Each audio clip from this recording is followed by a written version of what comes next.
Hello friends, आपल्या सर्वांची आवडती मालिका तुझ्या सोबतीने या मालिकेच्या आजच्या सोमवार 1 जूनच्या एपिसोडमध्ये एकानंतर एक जबरदस्त ट्विस्ट आले आहेत. फ्रेंड्स, आजचा एपिसोड खरंच खूप भारी होता आणि मल्हार नुपूरसाठी जे काही करणार आहे ना ते आजपर्यंत त्याने कोणासाठीच नाही केलं आहे. मग नेमकं घडलंय तरी काय? तर फ्रेंड्स, आजच्या एपिसोडमध्ये मल्हार हा न जेवताच लवकर झोपी गेला आणि मग तायडीला आयती संधीच मिळाली. तायडीने नुपूर आणि आशाला जेवायला बोलवलं नाही आणि मग घरातलं सगळं जेवण त्या मीनाला देऊन टाकलं. त्यामुळे घरात अन्नाचा एक कणही नव्हता. त्यामुळे नुपूर आणि आशा या दोघी उपाशीच राहिल्या आणि या सगळ्याचा दोष नुपूरने पुन्हा एकदा मल्हारलाच दिला की मल्हारने हे जाणून बुजून केलं आहे. पण आपला मल्हार हा नुपूरच्या प्रेमात वेडा झाला आहे आणि त्याने स्वतः चक्क मॅगी बनवली आहे आशा आणि नुपूरसाठी स्वतःच्या हाताने, आणि ही रेसिपीसुद्धा त्याला नुपूरनेच शिकवली होती. मग हे सगळं नेमकं घडलं तरी कसं हे जाणून घेण्यासाठी हा व्हिडिओ शेवटपर्यंत नक्की पहा. फ्रेंड्स, आजच्या एपिसोडच्या सुरुवातीलाच तायडी मल्हारला सांगते की तू वेदांचा अपघात ज्या गाडीने केला होता ती गाडी अजूनही आपल्या फार्म हाऊसवर आहे. त्या केअरटेकरचा कॉल आला होता. त्या गाडीबद्दल आपल्याला काहीतरी निर्णय घ्यावा लागेल. काय करायचं? मल्हारला खूप टेन्शन येतं. त्याला ते सगळं आठवतं आणि तायडीलासुद्धा हेच हवं असतं. तायडी विचारते, बोल ना मल्हार, त्या गाडीचं काय करायचं? मला तर असं वाटतंय ती गाडी आपण येथे आणूया. हे ऐकून मल्हारला मोठा धक्काच बसतो. मल्हार विचारतो, पण तायडे, ती गाडी येथे कशाला आणायची आहे? तर तायडी म्हणते, मल्हार, ती गाडी आपण तेथे ठेवली होती कारण या अपघाताबद्दल कोणाला काही कळू नये, कोणाला काही क्लू मिळू नये. पण आता सगळ्यांना त्याबद्दल कळलं आहे आणि नुपूरलासुद्धा समजलं आहे की वेदांचा अपघात तू केला होता. मग ती गाडी येथे आणायला काय हरकत आहे? पण त्याच वेळेस मल्हारला झालेला सगळा घटनाक्रम आठवतो. त्या अपघाताचे दृश्य डोळ्यासमोर येतात आणि मल्हार हा तायडीला समजावून सांगतो, तायडे, पण तो फक्त एक अपघात नव्हता, तर माझा खूप जास्त वेदनादायक असा भूतकाळ होता. त्यामुळे मला ती गाडी येथे नको आहे. तायडी म्हणते, मला पटतंय मल्हार, पण आता तुला त्या अपघाताचं जास्त काही वाटत नाही ना, कारण नुपूरलासुद्धा कळालं आहे. नुपूरने तुला पोलिसात सरेंडर करण्यापासून थांबवलं आहे. मग काय फरक पडतो ती गाडी येथे आणली तर मल्हार म्हणतो, नाही तायडे, ती गाडी आपण इथे आणायची नाही. उलट मला तर असं वाटतं आपण ती गाडी स्क्रॅप करूया, म्हणजे पुन्हा त्या कटू आठवणी माझ्यासमोर कधीच येणार नाही. हे ऐकून तायडीला मोठा धक्काच बसतो आणि तायडी मनात विचार करते, नाही नाही नाही, ती गाडी मी अशी स्क्रॅपमध्ये नाही जाऊ देऊ शकत, कारण ती गाडी स्क्रॅप झाली तर मल्हारचा तो भूतकाळ पुसला जाईल आणि मला त्या नुपूरला सांगायचं आहे, तिला पटवून द्यायचं आहे की तिला या अपघाताबद्दल जेवढं माहिती आहे सत्य तेवढंच आहे, त्यापेक्षा जास्त काहीच नाही आहे. त्यामुळे ती गाडी मी स्क्रॅपमध्ये जाऊ देऊ शकत नाही. मला काहीतरी वेगळं करावं लागेल. आणि मल्हार त्याच वेळेस तायडीकडे पाहतो आणि तायडी काहीतरी विचार करते हे मल्हारला समजतं. मल्हार विचारतो, तायडे, कसला विचार करतेयस तू? तर तायडी त्याला खोटं सांगते, मी लीगल ट्रबलबद्दल विचार करते. मल्हार विचारतो, लीगल ट्रबल? कसली लीगल ट्रबल? तर तायडी त्याला सांगते, मल्हार, आज आपण ती गाडी स्क्रॅप केली, पण उद्या जर या प्रकरणाबद्दल काही गोष्टी बाहेर आल्या तर तू जाणून बुजून हे केलं, पुरावे मिटवण्याचा प्रयत्न केला, असं होऊ शकतं आणि तू अडचणीत येऊ शकतो. त्यामुळे आपण असं करायला नको. हे ऐकून मल्हार आणखीनच घाबरतो. त्याला पॅनिक अटॅक येऊ लागतो, अस्वस्थ वाटू लागतं, श्वास घ्यायला त्रास होत असतो. हे सगळं पाहून तायडी खूप खुश होते आणि मग खोटा आवानते, काय रे मल्हार, काय झालं, त्रास होतोय का? मल्हार म्हणतो, नाही तायडे, थोडं अस्वस्थ वाटत होतं, त्या सगळ्या गोष्टी अचानक आठवल्या ना म्हणून. तायडी म्हणते, ठीक आहे मल्हार. तर मल्हार सांगतो, माझं पोटसुद्धा जळजळ करतंय, ॲसिडिटी झाली आहे. तायडी त्याला सांगते, ठीक आहे, मग मी तुझ्यासाठी थंड दूध पाठवते आणि मग त्यानंतर आपण जेवण करूया. तर मल्हार म्हणतो, नाही तायडे, मला जेवणाची इच्छा नाही आहे, तू फक्त थंड दूध पाठव आणि मी लवकरच झोपी जातो. तायडी म्हणते, ठीक आहे, मी थंड दूध पाठवते. तर मल्हार म्हणतो, आणि हो, आणखीन एक, जेव्हा तुम्ही सगळे जेवायला बसाल तेव्हा नुपूर आणि आशा आईंनासुद्धा बोलवा, नाहीतर त्या जेवायला येणार नाहीत, उपाशी राहतील. तायडी म्हणते, काय रे मल्हार, ही काय सांगायची गोष्ट आहे का? मी त्यांना बोलेल, मी तुला दूध पाठवते, तेवढं दूध पिऊन झोपून घे. मल्हार तेथून निघून जातो. पण तायडीचा प्लॅन वेगळाच असतो, जो पुढे आपल्याला कळणार आहे, ज्यामुळे नुपूरला मात्र चांगलाच त्रास होईल. थोड्या वेळाने रात्र झालेली असते आणि नुपूर आशा त्यांच्या रूममध्ये असतात. नुपूर खूप टेन्शनमध्ये असते, एरझऱ्या मारत असते आणि आशाला म्हणते, आई, मला या सगळ्या प्रकरणाचा उलगडा होत नाही आहे, मला जियाने सांगितलंय की संजना आणि सागरिका मॅम दोघी अतिशय क्लोज होत्या. मग जेव्हा हे सगळं घडलं, त्या संजनाने लग्न मोडलं, तेव्हा सागरिका मॅम तिला भेटल्या का नाही? त्यांनी हे लग्न पुन्हा जोडण्यासाठी का प्रयत्न केले नाही? तिला शोधण्याला का प्रयत्न केले नाही? तर आशा म्हणते, नुपूर मला तुझं सगळं पटतंय, पण सध्या जेवणाची वेळ झाली आहे, आपण आधी जेवण करूया, मग या गोष्टीचा विचार करूया. नुपूर म्हणते, नाही आई, जेवणाचं राहू दे, मला आहे ना या सगळ्या गोष्टी शोधून काढायच्या आहेत. मला हे कळत नाही आहे की जर संजनाने लग्न मोडलं, ठीक आहे, तिला लग्न करायचं नव्हतं, पण मग संजना पुढे कोठे गेली? तिचा शोध कुणी का घेतला नाही? मल्हार सर हे दारूच्या नशेत संजनाला शोधायला गेले, पण मग सागरिका मॅम, रेवती मावशी, ते काका हे सगळे का संजनाला शोधायला गेले नाही? कुणी संजनाला शोधून तिला समजवण्याचा प्रयत्न का केला नाही? हे माझ्या लक्षात येत नाही आहे. आशा हे सगळं ऐकत असते. नुपूर सगळ्या गोष्टी एकमेकांना जोडण्याचा प्रयत्न करते. जियाने मला सांगितलं की सागरिका मॅम आणि संजना एकमेकांच्या क्लोज होत्या. मग सागरिका मॅमनेच ही गोष्ट सांगितली की संजना निघून गेली आहे, तिला मल्हार सरांशी लग्न करायचं नाही आहे. मग जेव्हा असं झालं तेव्हा सागरिका मॅम स्वतः मल्हार सरांना घेऊन संजनाकडे गेल्या असत्या, तिला समजवण्याचा प्रयत्न केला असता तर काहीतरी घडलं असतं ना, हे लग्न थांबवता आलं असतं, लग्न झालं असतं. पण तसं काहीच केलं गेलं नाही आणि लग्न मोडलं. मला मान्य आहे, संजनाला लग्न करायचं नव्हतं. मग संजना शहर सोडून का गेली? लग्न मोडल्यावर कोणी शहर सोडून जातं का? ते सुद्धा मला कळत नाही आहे. आशा म्हणते, नुपूर तुला जे वाटतंय ना ते अगदी योग्य वाटतंय, पण आधी जेवण करून घे, तुला भूक लागली आहे म्हणून तुझी चिडचिड होतीये.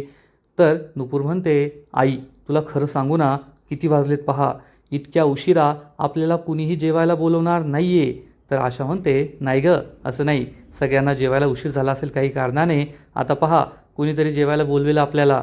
नुपूर म्हणते, आई खरंच आहे ना, तू जास्त अपेक्षा ठेवतीयस या लोकांकडून. या लोकांसाठी आपण महत्त्वाचे नाही आहोत, कुणीही आपल्याला जेवायला बोलवणार नाही. आशा म्हणते, मान्य आहे मला तुझं, पण मल्हार असा नाही आहे, त्याला आपली खूप काळजी आहे, तो आपल्याला जेवायला नक्की बोलवेल. पण ही गोष्ट नुपूरला काही पटत नाही. नुपूर म्हणते, ठीक आहे आई, तुला भूक लागली आहे, मलाही भूक लागली आहे, मी जाते आणि जेवायला काही आहे का, सगळ्यांची जेवणं झाली की नाही ते पाहून येते. आणि नुपूर ही रूम बाहेर पडते. मग ह्या सगळ्या रूम अशा बाजूबाजूला आहेत, मध्ये लॉन आहे आणि मग मुख्य हॉल आणि किचन आहे. नुपूर ही मुख्य हॉलजवळ येते तर दरवाजा लावलेला असतो आणि सगळे दिवे बंद केलेले असतात, घरात कुणीही नसतं. हे पाहून नुपूरला जबर धक्काच बसतो. नुपूर ही घराचा दरवाजा उघडते आणि मग ती घरामध्ये येते तर घरात कुणीच नसतं. डायनिंग टेबलवर कुणी नसतं, आजूबाजूला कोणी दिसत नाही. नुपूर विचार करते, या सगळ्यांची जेवणं झालीसुद्धा आणि सगळे झोपायलासुद्धा गेले, असं कसं झालं? पण नुपूरचं डोकं खूप दुखत असतं. नुपूर म्हणते, येथे भुकेमुळे माझं डोकं धरलंय, डोकं खूप दुखतंय आणि घरात कुणीच कसं नाही आहे. ठीक आहे, आम्हाला कोणी जेवायला नाही बोलवलं, पण घरात एवढ्या लवकर सगळ्यांनी जेवणं करून घेतली, घरातील दिवे वगैरे बंद करून आपापल्या खोलीत झोपायलासुद्धा गेले. असं म्हणून नुपूर डायनिंग टेबलजवळ येते तर डायनिंग टेबलवर काहीच ठेवलेलं नसतं. त्यानंतर नुपूर किचनमध्ये येते. नुपूर म्हणते, किचनमध्ये काहीतरी असेल. नुपूर किचनमध्ये शोधाशोध करत असते आणि त्याच वेळेस तायडी तेथे येते आणि तायडी ही नुपूरकडे पाहत असते आणि म्हणते, नुपूर शोध शोध, काही भेटतंय का तुला, पाहतेच मी. नुपूर विचार करते, नक्कीच फ्रीजमध्ये रात्रीचं उरलेलं जेवण ठेवलेलं असेल. नुपूर फ्रीजमध्ये पाहते तर फ्रीजमध्ये काहीच नसतं, ना जेवण असतं ना फळं असतात. नुपूरला मोठा धक्काच बसतो. तेवढ्यात नुपूरला किचन ओट्यावर काही भांडी ठेवलेली दिसतात. नुपूरला वाटतं या भांड्यात उरलेलं जेवण असेल. तायडी हे सगळं लक्ष देऊन पाहत असते, पण नुपूर एकानंतर एक भांडे उघडून पाहते, पोळ्यांचा डबा पाहते, पण कशातही काहीच नसतं. पोळीचा एक कण नसतो, एक तुकडा नसतो, अन्नाचा एक दाणा नसतो. नुपूर त्यानंतर किचनवर पाहते, किचन ओट्यावर, तर तेथे एक कुकर असतो. नुपूरला वाटतं या कुकरमध्ये भात तर नक्कीच असेल, पण कुकर उघडल्यावर या कुकरमध्ये भाताचा एक कण सुद्धा नसतो. नुपूरच्या पायाखालची जमीनच सरकते आणि तायडी हे सगळं पाहत असते. नुपूर विचार करते, हे कसं शक्य आहे? या घरात इतकी माणसं राहतात आणि एवढं मोजून मापून जेवण बनवलं जातं का? ही सगळे जेवल्यानंतर काहीच जेवण उरलेलं नाहीये. नेमकं हे घडलं तरी कसं, हाच प्रश्न नुपूरला पडतो. आणि इकडे तायडी हे सगळं पाहत असते आणि म्हणते, नुपूर खूप हौसेने तुला सगळं शोधून काढण्याची, मग आता जेवणसुद्धा शोधून काढ. पण कितीही शोधलं ना तरी तुला काहीच सापडणार नाहीये, कारण मी आधी सगळं गायब केलं आहे. आणि तायडीला आठवतं की थोडा वेळ आधी ती किचनमध्ये आली होती. तेव्हा तिने सगळे भांडे उघडून पाहिले तर त्यात पोळ्या, भाज्या, भात सगळं भरपूर मुबलक प्रमाणात होतं. आणि तायडी म्हणते, हे कसं शक्य आहे? घरातले सगळे जेवले तरीसुद्धा एवढं जेवण? म्हणजे त्या नुपूरला आणि त्या म्हातारीला पोटभर जेवायला मिळेल? नाही, मी असं होऊ देणार नाही. मी त्यांना उपाशी ठेवणार. या घरात रोज एक नवीन त्रास मी त्यांना देणार आहे की या घरात राहणं त्यांच्यासाठी अवघड होईल आणि मग त्या या घर सोडून पळून जातील. असा विचार करून तायडी हसू लागते. आणि तेवढ्यात तायडीला एक कल्पना सुचते. तायडी म्हणते, पहा नुपूर, आता मी तुला आणि तुझ्या त्या म्हातारीला कसं रात्रभर उपाशी ठेवते. आणि तेवढ्यात मीना तेथे येते. हो हो हो असं कावळ्यासारखा आवाज देते आणि लगेच तायडीचं लक्ष तिच्याकडे जातं. मीना ही तेथून ओढत असते, मॅडम मॅडम मला आतमध्ये घ्या. तायडी तिला खिडकीतून आतमध्ये यायला सांगते. मीना ही खिडकीतून आतमध्ये येते आणि तिने भला मोठा डबा आणलेला असतो. तायडी विचारते, एवढा छोटा डबा आणलास का? तर मीना सांगते, मॅडम तुमचा फोन आला आणि घरात जो सगळ्यात मोठा डबा होता ना तो घेऊन आले मी. कुठे जेवण? सांगा जेवण कुठे? तायडी सांगते, तेथे किचनमध्ये जेवण आहे, जा घेऊन ये. मीना म्हणते, मॅडम तुमच्या घरचं जेवण म्हणजे साजूक तुपात केलेलं असेल ना, काजू बदाम टाकून, आणि ते काय म्हणतात महागड्या भाज्या, हा ऑर्गॅनिक भाज्याने बनवलेलं असेल ना, मला तर खूप खाण्याची इच्छा आहे, द्या ना द्या. तायडी चिडून म्हणते, मी देऊ? जा किचनमध्ये, तेथे भांड्यांमध्ये सगळं जेवण ठेवलं आहे, सगळं जेवण या डब्यामध्ये भरायचं. त्यानंतर भांडी चांगली घासून पुसून ठेवायची, स्वच्छ करून ठेवायची. मीना म्हणते, काय मॅडम तुमच्याकडे काय भांडेवाली नाही आहे का? तायडी म्हणते, आहे ना, मग तिलाच मी सगळं उरलेलं जेवण देते, तू निघ घरी अशीच. मीना म्हणते, नाही नाही नाही नाही, सगळे भांडे एकदम लख्ख स्वच्छ करून ठेवते, तुम्ही टेन्शन घेऊ नका. आणि मीना ही किचनमध्ये सगळं जेवण घ्यायला जाते. म्हणजे हा सगळा तायडीचा प्लॅन होता. तिने उरलेलं सगळं जेवण मीनाकडे देऊन टाकलं आणि आता घरात अन्नाचा एक कणसुद्धा शिल्लक राहिलेला नाही आहे. त्यामुळे तायडी खूप खुश होते. इकडे नुपूरला मात्र टेन्शन आलेलं असतं आणि नुपूर म्हणते, घरात अन्नाचा एक कणसुद्धा नाही आहे, आता काय करू? चल आता पाणी पिऊनच पोट भरते. असं म्हणून नुपूर ही डायनिंग टेबलवर येते आणि एक ग्लास पाणी घेऊन पाणी पित असते. तायडी हे सगळं पाहते आणि म्हणते, नुपूर तुला वेदांच्या अपघाताचं सगळं सत्य शोधून काढायचं आहे ना, पण मी तुझ्यात कोणती शक्तीच राहू देणार नाही आहे. स्वतःच्या पायांवर तू उभी राहू शकणार नाही, मग सत्य कसं शोधून काढणार? इकडे नुपूर ही घटाघटा पाणी पिते. तिचं डोकं खूप दुखत असतं. नुपूर म्हणते, मल्हार सर हे तुम्ही खूप चुकीचं केलं आहे. वरवर आमची काळजी दाखवता आणि आमच्यासाठी तुम्ही काहीच जेवायला ठेवलं नाही, आम्हाला जेवायच्या वेळेस बोलवलंसुद्धा नाही. चल आईसुद्धा खूप उपाशी आहे, आईला गोळ्या घ्यायच्या असतात, माझी नाही तर कमीत कमी आईची तरी काळजी घ्यायला पाहिजे होती, आईचा विचार करायला हवा होता. मी ॲपवरूनच काहीतरी मागवते. असा विचार करून नुपूर ही ॲपवरून काही मागवण्याचा प्रयत्न करते. पण त्याच वेळेस सगळी रेंज जाते, सगळे ॲप हँग होतात, इंटरनेट जगातलं बंद होऊन जातं. आणि नुपूर म्हणते, अरे देवा हे काय झालं? ॲपलासुद्धा याच वेळेस बंद व्हायचं होतं आणि नुपूर काही ऑनलाईन ऑर्डरसुद्धा करू शकत नाही. तशी तर नुपूर हेड शेफ आहे. एका तासात ती 500,000 लोकांचा स्वयंपाक बनवते. पण आता स्वतःसाठी, स्वतःच्या आईसाठी जिने अजून औषधं घेतली नाही आहे, तिच्यासाठी मात्र तिची काही बनवण्याची इच्छा होत नाही. जसं काय तिला काही जेवायला बनवताच येत नाही. असं म्हणून नुपूर ही तेथेच बसून राहते. मग हाताची घडी घालते, त्यावर डोकं ठेवते आणि तेथेच झोपी जाते. हे सगळं पाहून तायडीला खूप आनंद होतो की नुपूरला खायला काही मिळालं नाही आहे आणि नुपूर काही खाणारसुद्धा नाही आहे. तायडी तेथून झोपायला निघून जाते. तायडी गेल्यानंतर थोड्याच वेळात मल्हार तेथे येतो. मल्हार कदाचित पाणी वगैरे प्यायला आला असेल आणि त्याच वेळेस मल्हारला वाटतं की दरवाजा असा का उघडा आहे, दरवाजा कोणी उघडा ठेवला? मल्हार आजूबाजूला पाहतो तर मल्हारला नुपूर ही डायनिंग टेबलवर झोपलेली दिसते.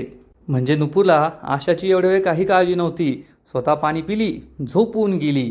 मी जेवले नाही, माझी आई जेवली नाही, त्यामुळे तिला काही काळजी नसते. मल्हार नुपूरजवळ येतो. नुपूर गाढ झोपी गेलेली असते. मल्हार नुपूरला उठवतो. नुपूर नुपूर नुपूर झोपेतून उठते. मल्हार विचारतो, काय झालं नुपूर, तू अशी येथे डायनिंग टेबलवर का झोपली आहे? पण नुपूर काही मल्हारच्या प्रश्नाचं उत्तर देत नाही. एक ग्लासभर पाणी घेते आणि पाणी घटाघटा पित असते. मल्हार तिच्या शेजारी बसतो आणि म्हणतो, सावकाश, काय झालं, तू येथे का झोपली होतीस? तर नुपूर चिडून म्हणते, बस झालं सर, मला आहे ना कंटाळा आला आहे. म्हणजे तुम्ही जाणून बुजून आमच्यासाठी प्रॉब्लेम क्रिएट करता आणि नंतर तुम्हाला आमची खूप काळजी आहे असं दाखवण्याचा प्रयत्न करता. मल्हार विचारतो, असं का बोलतेस तू? मी काय प्रॉब्लेम क्रिएट केला? तर नुपूर विचारते, सर मी असं पाणी का पेले ग्लासभर? तुम्हाला काय वाटतं? मल्हारला काही कळत नाही. मल्हार काही बोलत नाही. तर नुपूर म्हणते, सर उपाशी आहोत आम्ही काहीही जेवलेलं नाहीये. हे ऐकून मल्हारला मोठा धक्काच बसतो. नुपूर म्हणते, आम्हाला कुणीही जेवायला बोलवलं नाही, आम्ही आमच्या रूममध्येच थांबून राहिलो. मल्हार म्हणतो, असं कसं होईल? मी तर तायडीला सांगितलं होतं. आणि ते जाऊ दे, जरी त्यांनी तुला बोलवलं नाही मग तू का नाही आलीस? किचनमध्ये असतं ना जेवण, तू घ्यायचं तुझं वाढून. आता तू काही परकी नाही आहे नुपूर, तू घेऊ शकतेस स्वतःसाठी जेवण वाढवून आईसाठी. नुपूर चिडून म्हणते, फॉर युअर इन्फॉर्मेशन मी गेले होते, पण किचनमध्ये अन्नाचा एक कणसुद्धा नाही आहे.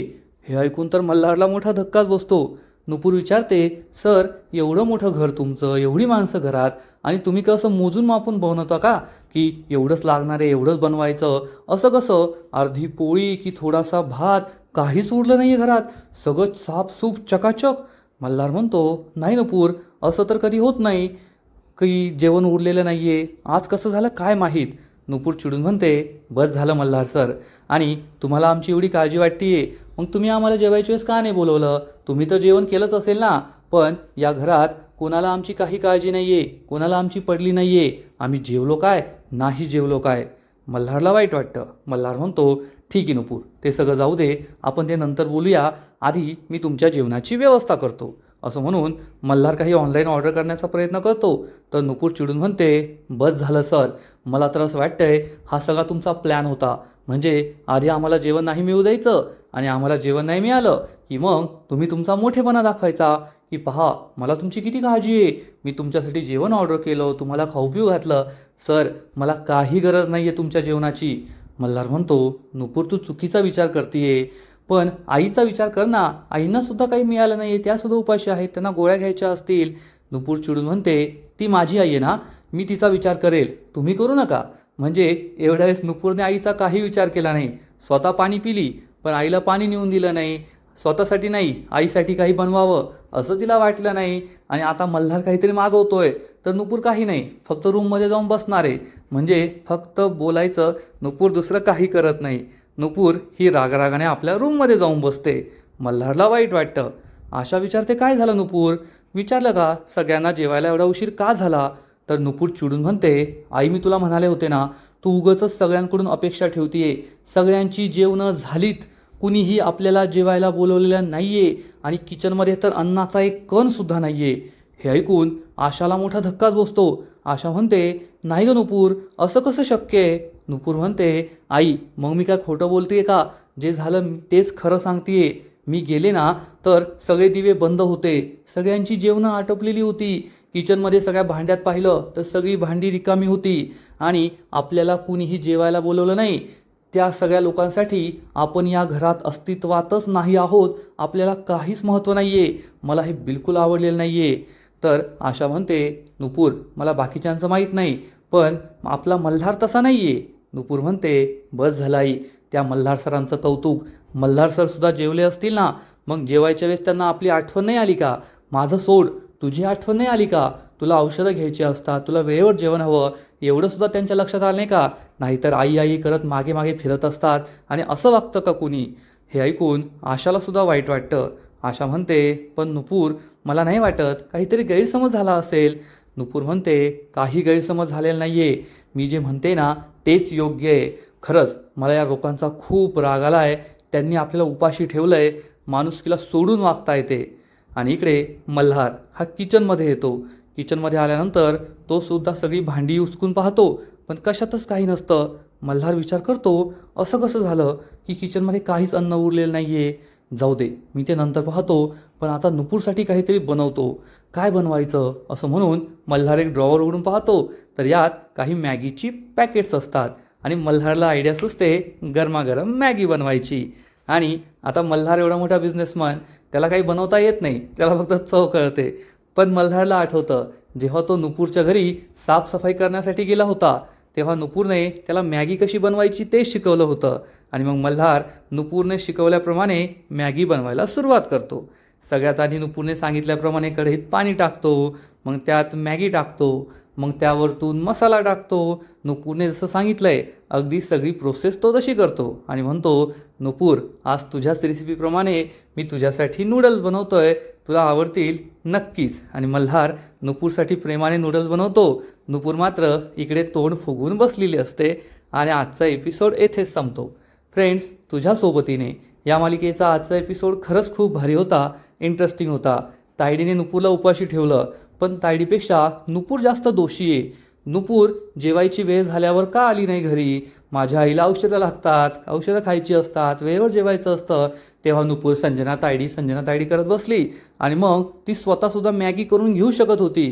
समोरच मॅगीचे पॅकेट्स होते, पाणी होतं, सगळं होतं, पण नाही. नुपूरने आळस केला, स्वतःही उपाशी राहिली, तिच्या आईला सुद्धा उपाशी ठेवलं.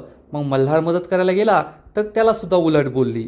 पण मल्हार मात्र नुपूरच्या प्रेमात वेडा आहे आणि तो नुपूरचा कितीही अपमान सहन करून तिच्यासाठी सगळं करूच शकतो. आजचा एपिसोड तर भारी होता, पण तुझ्या सोबतीने या मालिकेचा पुढील एपिसोड अजून भारी असणार आहे. मग नेमकं घडणार तरी काय? तर फ्रेंड्स, पुढील एपिसोडमध्ये आपण पाहू की मल्हार हा घरातील सगळ्यांना ठणकावून सांगेल की नुपूर आता फक्त सुमती इव्हेंटची एक एम्प्लॉय नाही आहे, तर ती माझी बायको आहे, मिसेस मल्हार खानविलकर. त्यामुळे तिला तिचा मान द्यावाच लागेल. हे ऐकून तायडीचा बाप रेवती मावशी यांना खूप राग येईल. नुपूर हे सगळं ऐकणार आणि मग अन्वय हा नुपूरला कॉल करून सांगेल, नुपूर कालचं जेवण छान होतं बरं का. नुपूर विचारेल कोणतं जेवण?